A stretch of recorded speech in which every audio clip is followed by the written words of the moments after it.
Hello everyone, good morning. Welcome back to my channel my simple lifestyle. আশা করি তোমার সবাই ভালো আছে। আমি তোমাদের দুষ্টু মিষ্টি বৌদি চলে এসেছি তোমাদের সামনে একটা নতুন দুষ্টু মিষ্টি ব্লগ নিয়ে। তো আজকের ব্লগটা হতে চলেছে একেবারেই অন্যরকম, একেবারেই অন্যরকম। পুরো ব্লগটা দেখুন, নাহলে কিন্তু কিচ্ছু বুঝবে না, ঠিক আছে? আজকের ব্লগটা আমার কয়েকটা দেওর আমাকে অনেক দিন ধরে রিকোয়েস্ট করছে, বৌদি আমরা ব্যাচেলার আছি, আমরা হোস্টেলে থাকি, একা রান্না করে খাই, তো তুমি কিছু আমাদের টিপস দাও, তুমি কিছু আমাদের রেসিপি দাও যেটা আমরা বানাতে পারি। তো তাদের জন্য আজকে, প্লাস সবারই জন্যই ব্লগটা খুবই ভালো লাগবে আশা করছি। দেখো, আর যারা শুধু ব্যাচেলার বলে না, যারা ম্যারিড আছে তারাও কিন্তু মাঝে মাঝে বাড়ির ওয়াইফকে, তোমাদের সহধর্মিণীকে এরকমভাবে বানিয়ে খাওয়াতে পারো। কম মশলায়, একদম কমভাবে আরামসে করতে পারবে। এতে কী হবে বলতো, বাড়ির বউরাও কিন্তু খুব খুশি হবে। দেখবে মাঝে মাঝে না, স্বামীরা যদি একটু ছোটোখাটো কিছু রান্না করে খাওয়ায় না, বউদের কিন্তু খুব ভালো লাগে। সেটা হোক ডিম ভাজা, কি একটু আলু ভাজা, কি সিদ্ধ ভাত।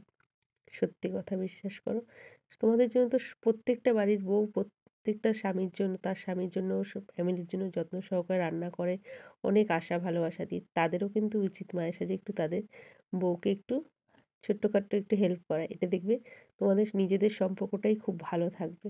আরও যতটা সুন্দর আছে আরও বেশি সুন্দর হয়ে যাবে। এটুখানি আমি গ্যারান্টি সহকারে বলতে পারি বৌদি। তোমরা তো অনেকেই বলো বৌদি দাদা খুব ভাগ্যবান। দাদা কতটা ভাগ্যবান আমি জানি না, বাট আমি কিন্তু অনেকটা। তোমার দাদাভাই কিন্তু এই জিনিসটা আমার সঙ্গে খুবই করে। হ্যাঁ, ও এখন হয়তো থাকে না। যখন আমরা কলকাতায় একসঙ্গে থাকতাম, তোমার দাদাভাই কিন্তু সানডের দিনকে আমাকে বড্ড হেল্প করতো। বলতো, "তুমিও তো চাকরি করো, আমিও চাকরি করি। চলো দুজনেই যখন সপ্তাহে ১ দিন করে ছুটি পাই, দুজনেই হাতে হাতে কিছু কাজ করি।" তাতে কিন্তু দুজনের বেশ ভালো হতো। তো চলো, এটাই তোমাদের সঙ্গে শেয়ার করতে চলে এসেছি। তো আজকের মেন যেটা সিস্টেম, সেটা হলো গিয়ে ইলিশ মাছের মাথা দিয়ে কচুর শাক, যেটা বাঙালির খুবই প্রিয় খাবার। আর ইলিশ মাছ ভাপা।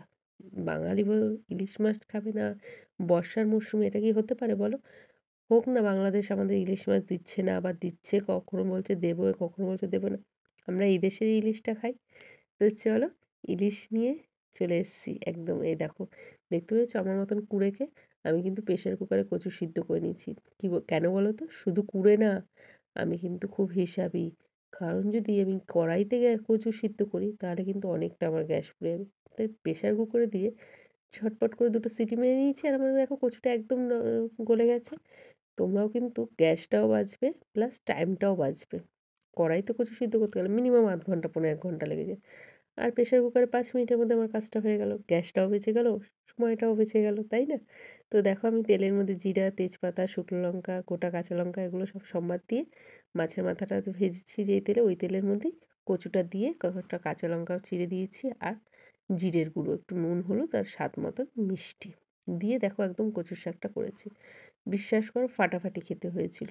আমার ছেলে তো এই কচুর শাক দিয়েই খেয়েছে, আর আমি দেখো কচুর শাক রান্না করে হাঁপিয়ে গেছি, তাই একটু মুখটা এঁকিয়ে বেঁকিয়ে তোমাদের সঙ্গে একটু ঢং করে নিলাম। একটু মাঝে মাঝে রং না করলেও হয় বলো? নাহলে তো জীবনটা একঘেয়ে হয়ে যায়। তো আরেকদিকে আরেকটা রেসিপি তৈরি করতে চলে এসেছি। দেখো, ভাতটা যেহেতু আগে আগে করে ফেলেছি, কারণ ছেলের বড্ড খিদে পেয়েছিল।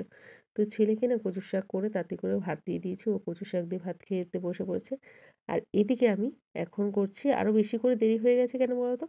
ভাতটার মধ্যেই মাছটা দিয়ে দিতাম, কিন্তু কারেন্ট ছিল না, তাই মশলাটা করতে পারছিলাম না মিক্সারে, ওই কারণে। তো এইদিকে দেখো, আর ৬ পিস ইলিশ মাছ ছিল, তো এই টিফিন কাইটার মধ্যে আমি নিয়ে নিয়েছি। আর মশলা কী দিচ্ছি বলো তো? কিচ্ছু না, সামান্য একটু পোস্ত, একটু সর্ষে আর কাঁচা লঙ্কা। তোমরা পোস্তটা চাইলে স্কিপ করতে পারো, আমি একটু ভাল লাগে আমার বেশ, ওই জন্য আমি দিয়েছি। আর যাদের ধরো মিক্সার নেই, সর্ষে বাটা, যারা ব্যাচেলার আছো তারা সর্ষে বাটা না করতে পারলে সর্ষে গুঁড়োর এখন প্যাকেট পাওয়া যায়, যেটাকে রান্না করার ঠিক ৫ মিনিট আগে একটু উষ্ণ গরম জলে ভিজিয়ে রাখো, কি ঠান্ডা জলে ভিজিয়ে রাখলেও, নুন দিয়ে ভিজিয়ে রেখো, তারপর রান্না করো। দেখবে একদম ফাটাফাটি লাগে। কারণ তোমাদের দাদাভাইও তো বাইরে থাকে। তোমাদের দাদাভাইকে কিন্তু আমি এই রেসিপিগুলো মাঝে মাঝে বলি। তোমাদের দাদাভাইয়ের খুব হেল্প হয়, তাই তোমাদেরও আমি আজকে বলছি। তো এরকম করে দিও। দেখো, একসঙ্গে মশলাটা দিয়ে নিয়েছি এটা।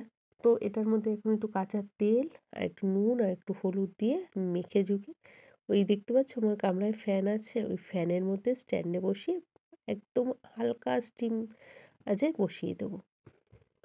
আরামসে ০.৫ ঘন্টা বসিয়ে রেখে দেবো, দম হয়ে যাবে পুরো। একদম মাছটা একদম নরম। আর সত্যি কথা, বিশ্বাস করো, মাছটা এত সুন্দর নরম মোলাম হয়েছিল, মানে মুখে দিতে গেলেই যেন মিলিয়ে যাচ্ছিল। আর সেরকম ঝাঁজ হয়েছিল। যেমন সর্ষের তেলের ঝাঁজ সেরকম সর্ষের ঝাঁজ। একদম না মুখে দিতে পারছিলাম না। নাক-ঠাক ধরে নিয়ে যাচ্ছিল মানে জ্বাল জ্বলছিল। কিন্তু অপূর্ব স্বাদ হয়েছিল। তোমরা এইভাবে খেয়ে দেখতে পারো। আশা করি তোমাদের ভালো লাগবে।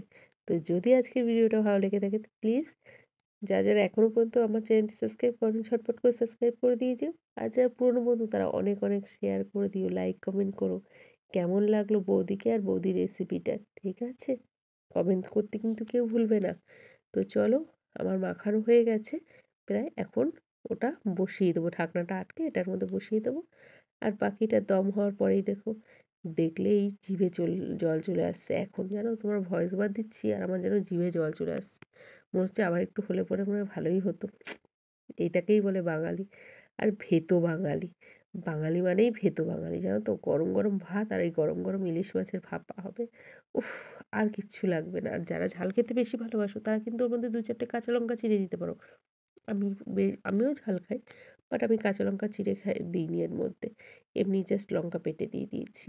তো চলো দেখতে থাকো পুরো। কেমন লাগলো কিন্তু জানাতে হবে।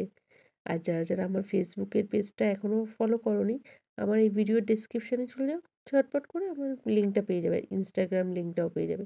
অনেকেই বলো, "বৌদি তোমার ইনস্টাগ্রাম আছে?" "হ্যাঁ গো আছে ইনস্টাগ্রাম।" ইনস্টাগ্রামের নাম হলো গিয়ে সোনা মিঠু। আর ফেসবুক পেজের নাম হলো গিয়ে সোনা বৌদি মাস্তি ব্লগ। দাঁড়াও। দেখেছো?